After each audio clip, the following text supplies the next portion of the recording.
On September 25th this year, Ukrainian President Volodymyr Zelensky said that the country, thanks to the USA, has already received NASA surface air missile systems.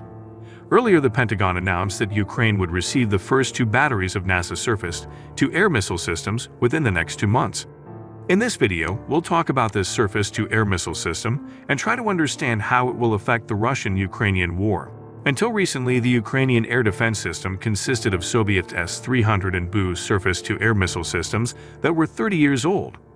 Despite their antiquity, they're still capable of defending Ukraine.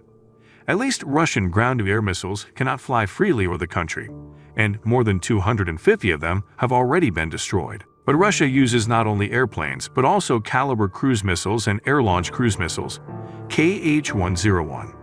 This is not counting the counter-operational tactical missiles and the KINs, all hypersonic missiles.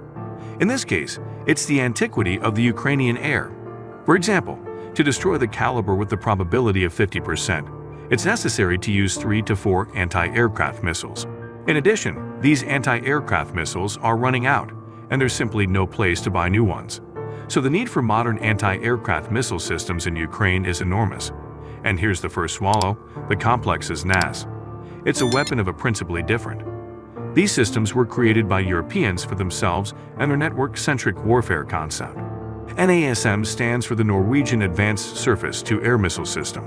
It was created by the Norwegian defense company, Kongsberg Defense and Aerospace, and the American giant Raytheon. As already noted, the Europeans made the system with their specifics in mind. Unlike the Soviet air defense concept, which relied on surface-to-air missile, the Western approach prioritizes a powerful fighter aircraft. With this in mind, Norwegian and US designers created a ground platform that allows the ground-based firing of missiles that are also used by aircraft. The complex itself is quite young. The development of the first generation of NASAMS began in the early 1990s after Western specialists had come to understand the essence of network-centric warfare. This understanding is reflected in the architecture of the complex. The launchers and radar are separated from their control points. This allows NASA's operators to engage air targets without fear of retaliation, even if the enemy spots where the missile was launched from or successfully uses anti-radar munitions. In the worst case, only part of the iron will be.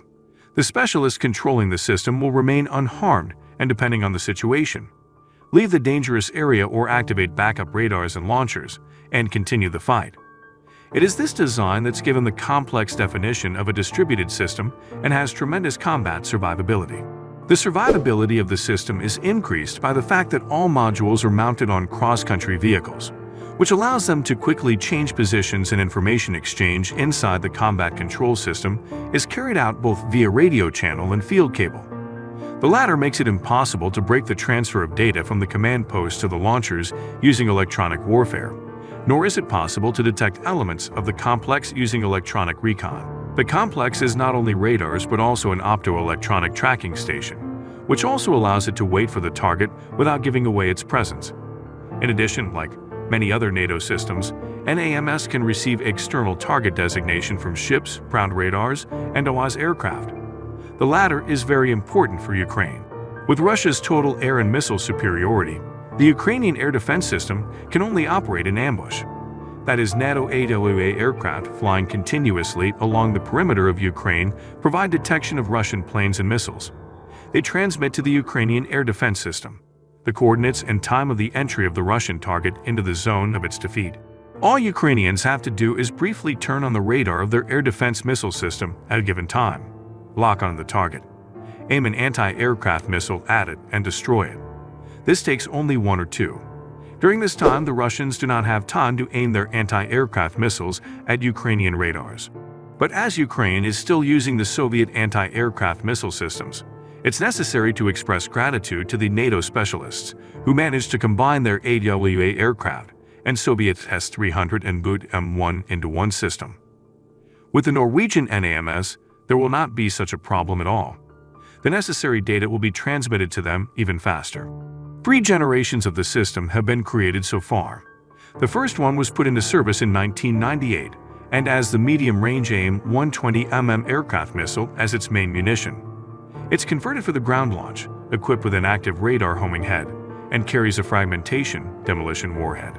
The second generation went into service in 2000. Its key difference from its predecessor is an improved control system and an increased number of launchers, as well as the placement of all elements on vehicles with increased off-road capability. In 2019, the NASAMS-3 was introduced, which has an expanded range of missiles.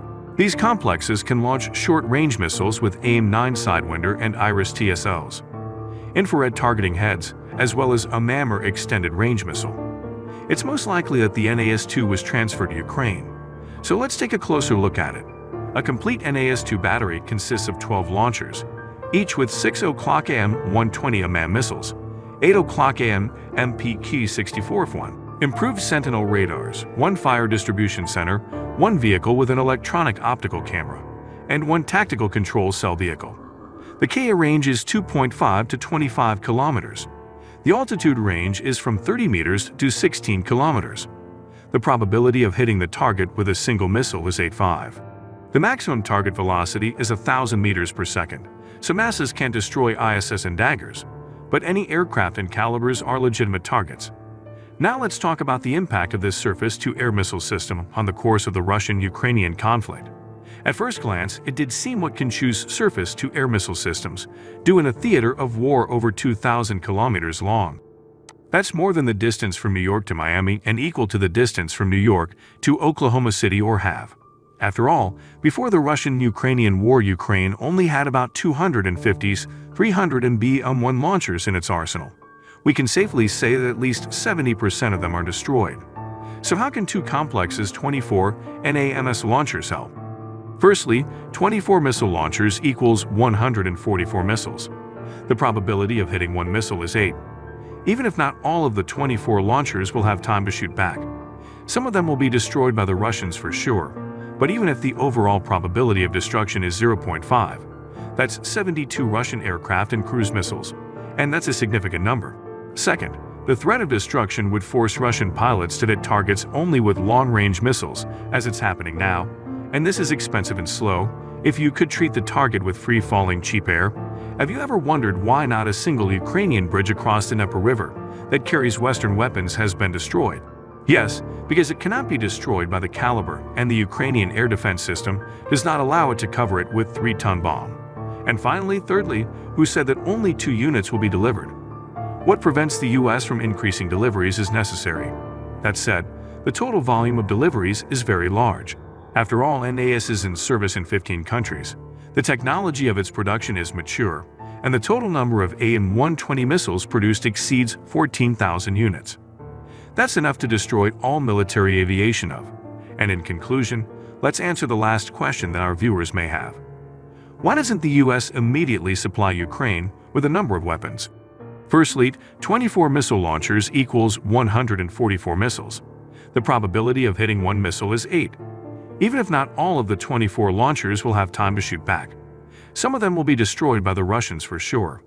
But even if the overall probability of destruction is 0.5, that's 72 Russian aircraft and cruise missiles, and that's a significant number. Second, the threat of destruction would force Russian pilots to hit targets only with long-range missiles, as it's happening now. And this is expensive and slow. If you could treat the target with free-falling cheap air, have you ever wondered why not a single Ukrainian bridge across the Dnieper River that carries Western weapons has been destroyed? Yes, because it cannot be destroyed by the caliber, and the Ukrainian air defense system does not allow it to cover it with 3-ton bomb. And finally, thirdly, who said that only 2 units will be delivered? What prevents the US from increasing deliveries is necessary. That said, the total volume of deliveries is very large. After all, NAS is in service in 15 countries. The technology of its production is mature, and the total number of AIM-120 missiles produced exceeds 14,000 units. That's enough to destroy all military aviation of. And in conclusion, let's answer the last question that our viewers may have. Why doesn't the US immediately supply Ukraine with a number of weapons? It needs to win for Russia. In the same case, there would be fewer casualties and destruction. There are 2 reasons. The first is that it's impossible to quickly train a large number of Ukrainian soldiers to fight with Western weapons. And most importantly, the US and its Western allies are forced to supply weapons very carefully metered, in order not to provoke the Russian bear into a sharp escalation, up to and including the use of nuclear weapons. This can be called a slow heat frog strategy, gradually supply arms so as to not provoke the uncontrollable rage of the Russian bear, but in the end to saturate Ukraine with modern weapons and win this. What do you think about the NASA surface-to-air missile system? Can it significantly affect the nature of hostilities in Ukraine? And what do you think of the frog's slow heat strategy?